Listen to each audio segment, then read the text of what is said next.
masuk masukin. Iya dapat. Oke, sebentar. Dulu. Ya.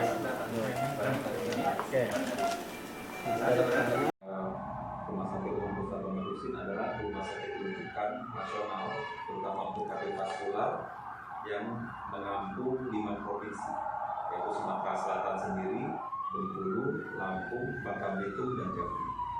Sehingga kita menerima rujukan pasien-pasien yang mungkin tidak bisa ditangani di daerah-daerah yang sekitar. Nah, pelayanan sendiri kalau di rumah sakit Bambang tidak hanya pelayanan untuk pasien reguler atau BPJS, tapi kita juga menerima pasien-pasien yang non reguler, dalam hal ini pasien yang membayar secara pribadi ataupun menerima pasien asuransi. Nah, untuk LH eksekutif sendiri memang merupakan satu layanan yang terintegrasi dan tidak berdiri sendiri ya, memang berada di satu lingkup dengan Rumah Sakit Umum Muhammad Husin secara keseluruhan. Jadi pasien-pasien yang misalnya ingin dilakukan tindakan penutupan bocor di jantung dan menggunakan asuransi itu bisa dirawat di RSUD. Kemudian juga untuk pasien-pasien yang akan kontrol juga bisa menemui dokter-dokter kita di sini, baik untuk layanan reguler dengan BPJS maupun pasien-pasien yang swasta ataupun asuransi. Mungkin dari saya seperti itu. Ya, mungkin penjelasan dari tim kami. Mungkin ada pertanyaan dari teman-teman wartawan. First user ya Mas ya? Ya.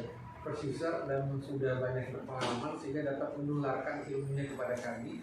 Dan kita lihat sebenarnya teknik ini sangat visible, sangat dapat dilakukan bahkan di Palembang sekalipun.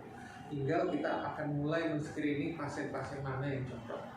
Jadi kalau ada pasien-pasien dengan gangguan, ada masalah penyakit jantung bawaan, jantung bocor, silakan datang ke kita. Kita akan seleksi pasien-pasien yang cocok yang akan kita kerjakan untuk teknik-teknik seperti ini.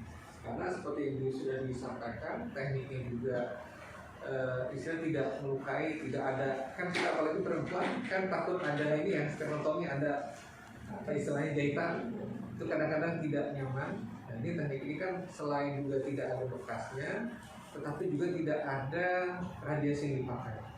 Sehingga ini juga menentukan, terutama kalau yang usia muda yang takut kemudian hari ada risiko kanker juga, ini juga menentukan. Itu dari saya pengalaman saya, dan ini sangat terima kasih kepada Dr. Aditya dan tim yang bersedia datang ke kami.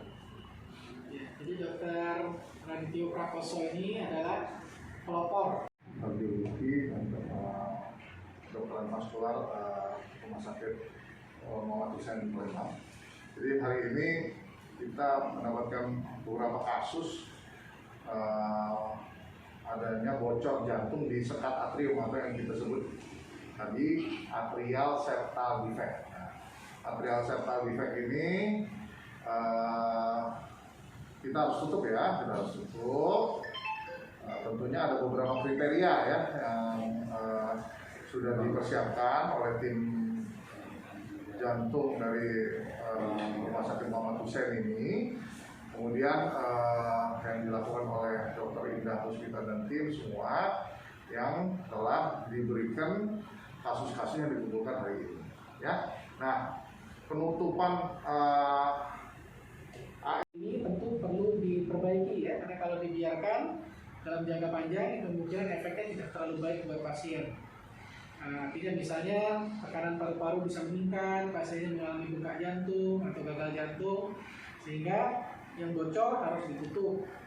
Lubang yang ada lubang sebagian disumbat, gitu, kira-kira begitu ya. Nah, selama ini beberapa tahun terakhir teknologi untuk memperbaiki penyakit jantung bawaan ini sudah jauh sangat baik dibandingkan dulu ya. Jadi kalau dulu mungkin pasien harus menjalani operasi, jadi harus dibuka dadanya, tapi saat ini kita sudah memiliki teknologi, ya silakan memiliki teknologi baru yang memungkinkan pasien itu tanpa menjalani pembedahan. Jadi melalui kateter. Jadi kateter atau selang ini biasanya dipasang lewat paha ya.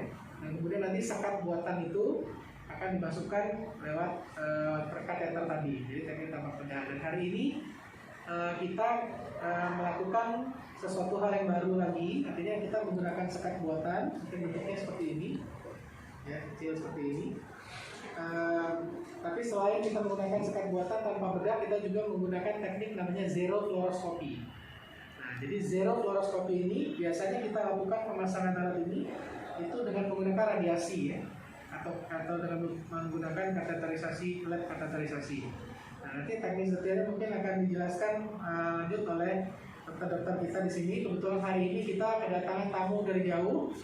Ini ada sebelah saya ini, beliau namanya Dr. Adityo Prakoso. Silakan dokter, sini dok. Sini aja, sini. Sebelah saya ini sahabat sekaligus guru saya, Dr. Adityo Prakoso, SPJP konsultan. Beliau dari divisi pediatrik jantung komunital, ya, jantung penyakit jantung bawaan di Rumah Sakit Jantung Harapan Kita. Beliau datang ke sini untuk mendampingi tim kami di sini. Pada hari ini tim kami yang mengerjakan tindakan ada Dr. Adrian, beliau di sana, Adrian Zulkarnain, SPJP konsultan, dan juga sebelah kiri saya ada Dr. Indah Puspita, SPJP konsultan. Ya, mungkin dari Dr. Adityo, kemudian Dr. Adrian, Dr. Indah mungkin bisa cerita sedikit lebih jauh kira-kira tadi apa yang dikerjakan di ruang kateterisasi. Silakan Dr. Adityo dulu. Ya.